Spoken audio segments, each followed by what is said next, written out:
Level 1, false confidence. Here's what no one tells you about getting away with it. The morning after, the coffee tastes exactly the same. You're standing at the kitchen counter. The mug is warm. The radio is doing what radios do. Traffic on the I-90 interchange, a cold front by Thursday, the anchor's voice carrying that practiced indifference that means nothing has happened. The world has not lurched. The air pressure hasn't changed. Your neighbor backs out of his driveway at 7:14, same as always, because you've lived next to him for 3 years, and you've internalized his schedule the way you internalize all schedules, all systems, all patterns of predictable human behavior. This was, you tell yourself, part of why you were careful, part of why it worked. What you feel in this moment is not triumph. Triumph implies you expected resistance. What you feel is something cleaner than that. Confirmation. You suspected you were smarter than the systems designed to catch people like you. Now you have proof. What the case file shows. The case file doesn't exist yet, technically true. But a forensic accountant named Renata Solis arrived at her office 40 minutes ago and opened an anomaly report generated by an algorithm she didn't write and has never fully understood, flagging a pattern of transactions across 3 accounts she's never heard of. She has 17 other flags to review today. She starts with the oldest. She'll get to yours by noon. She won't think much of it. She'll forward it to a colleague in financial crimes with a note that says simply, "Interesting timing." Her colleague's name is Derek. He won't read it until Tuesday. Here's the thing about that feeling, the confirmation, the clean structural proof of your own intelligence. It doesn't stay a feeling. It becomes architecture. It becomes the thing you make every subsequent decision from inside of. Long after it's curdled into anxiety, then hypervigilance, then the exhausting labor of performing normalcy for an audience you're no longer sure is watching, the logic of that first morning will still be running underneath everything. The confidence doesn't disappear, it goes underground. The coffee is still warm. Your neighbor has turned the corner. The radio moves to sports. You are invisible. And invisibility right now feels exactly like freedom. Level 2. Creeping paranoia. The thing about paranoia, the thing that makes it so structurally insidious, is that it presents itself as intelligence. You're not afraid, you tell yourself. You're paying attention. The car that slows near your building. The man at the coffee shop who looked up from his laptop when you walked in. The half-second lag when your phone connected to the network this morning.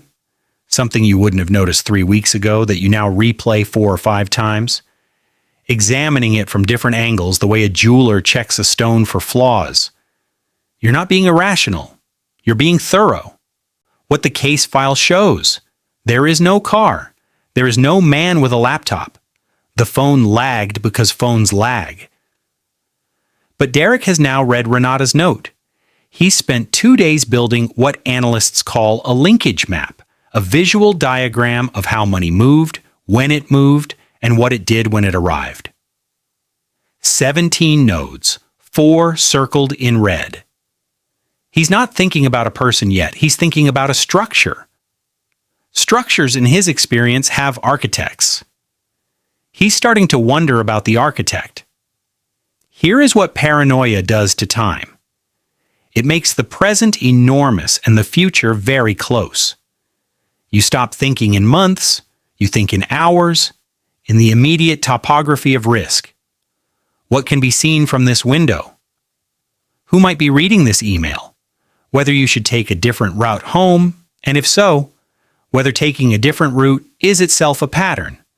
Whether the precaution is worse than the exposure.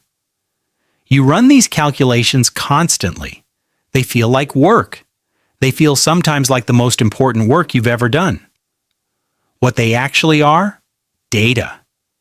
Every rerouted path is logged in a transit system, in a cell tower handoff, in the small and enormously patient digital record of where your phone was and when. Every new behavior exists. And new behaviors are more legible than old ones because they're different. And difference is exactly what pattern recognition systems are designed to detect. There's a night in the 5th week when you lie awake for 4 hours running a complete audit of every decision you made in the preceding month. You finish at 3 a.m. You conclude, nothing, no mistakes, still clean. You fall asleep feeling almost peaceful. In the morning, the paranoia is waiting. But here's where it gets worse, because in month 2, you start getting smarter. And that's the most dangerous thing that will ever happen to you. Level 3, adaptation. You get better. Don't underestimate what that means. The discipline required to reshape a life, sand down protruding habits, install new routines, become someone whose behavior can't be easily predicted. You study. You learn the vocabulary of counter-surveillance with the diligence of a graduate student. By month 4, you feel something close to mastery. You have closed off the obvious avenues. You have made yourself harder to see. You have also, without knowing it, become a different kind of visible. What the case file shows, Derek has been joined by a second analyst named Yolanda. Together they've identified something that doesn't appear in the flagged accounts themselves, but in the negative space around them. The transactions that should have happened and didn't. The predictable behaviors that stopped at a specific moment in time. Yolanda has a phrase she uses with newer analysts. The absence of a pattern is itself a pattern. Someone, the case file now suggests, knew exactly what to stop doing and when. That specificity is useful. It tells you what the person knew, which tells you how they knew it, which tells you who they are. The case file doesn't have a name yet. It has a shape. And the shape is beginning to resemble a person. Here is the cruelest thing about adaptation. To change your behavior, you first had to identify your behavior. You had to map your own patterns. Find the fingerprints you'd been leaving everywhere without knowing it. This was a genuine cognitive achievement. You did it carefully, honestly, thoroughly, and then you gave that map to the investigation. Every behavior you eliminated told them what you knew. Every precaution was a precaution against a specific risk, and specific risks imply specific knowledge, and knowledge implies access, and access implies a type of person operating in a particular context. You weren't just hiding. You were, with great methodical care, describing yourself. Your intelligence became evidence, not your mistakes, your intelligence. The things you did right were the most legible things about you. You are careful. You are disciplined. You are, in some formal sense, smart. You have never been more exposed. Level 4, unraveling. There is a specific moment, not a dramatic one, when you first understand that what you thought was true and what is true are not the same thing. It comes sideways. It comes as a small thing. You're in a grocery store, somewhere in the produce section, looking at a pyramid of oranges. Something in the arrangement triggers a thought you can't immediately trace, a cascade. And then suddenly you're thinking about a decision you made 11 months ago, and why you made it, and what someone would have to know to recognize it as a decision at all. You put the orange down. You run a calculation so fast you're barely aware you're running it. At the end of the calculation is a number. The number is small. Small is not good. What the case file shows, the case file now has a name. The gap between those two facts, the error you're trying to locate and the name they've already written down, is the entire architecture of your unraveling. Not that they're close and you don't know it, though they are and you don't.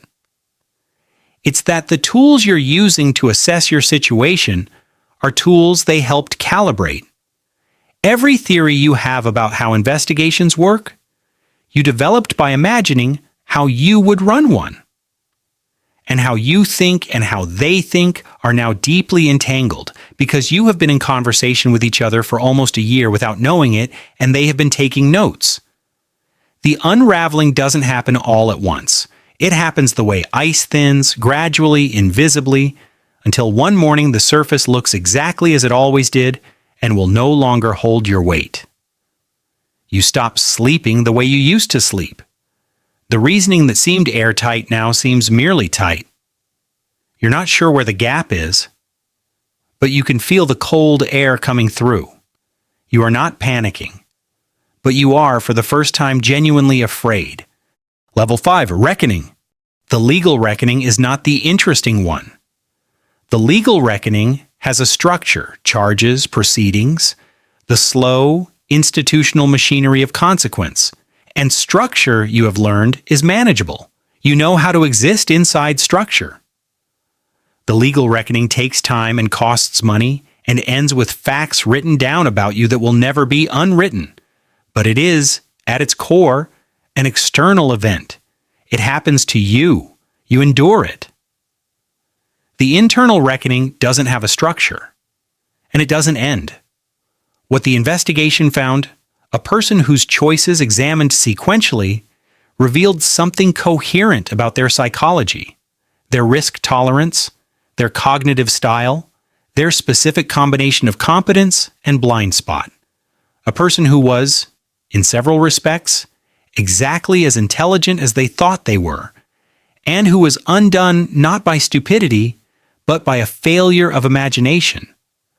The failure to understand that intelligence applied to concealment is itself a form of disclosure. What you found? A person who had confused capability with impunity. The reckoning comes in increments. In things you can no longer say to certain people. In watching someone you love look at you with a particular quality of attention, not anger, not disappointment, but careful new study, as if they are determining whether you are still the person they thought they knew. And you realize you can't tell them the answer. You don't know the answer. You spend time trying to locate the exact moment you became someone who would do this. The project fails because the moment doesn't exist. There was no moment.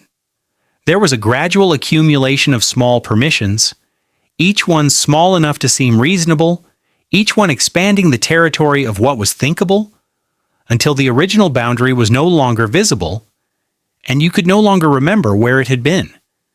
You were not a monster who decided to do a monstrous thing. You were an ordinary person who became, one small permission at a time, someone capable of it. This, it turns out, is the harder thing to live with. Many years later, you're somewhere ordinary, in a kitchen, a waiting room, the front seat of a car, and something happens that has no business mattering, a smell. Coffee, most likely. Something warm, something domestic. And for a moment, the span of a single breath, you were standing at a kitchen counter on a morning 11 years ago. Radio doing what radios do. Neighbor backing out at 7:14. Coffee warm against your palm. The world exactly unchanged, and you taking that as proof. You understand it now, in the span of that breath. Invisibility was never freedom. It was the first cell. You had locked yourself in on that first morning. Coffee, warm, radio, ordinary, world unchanged, before anyone else had the chance to. And every day after, every calculation, every adaptation, every rerouted path, and late-night audit of your own decisions, you had simply been sitting in a room of your own construction, adding furniture. The investigation was a mirror. You spent 11 months staring into it and never once saw your own face. The smell passes. The moment closes. You go inside to do your errand. You are, in every external way, unremarkable. This is both the end of the story and the thing the story never stops being about.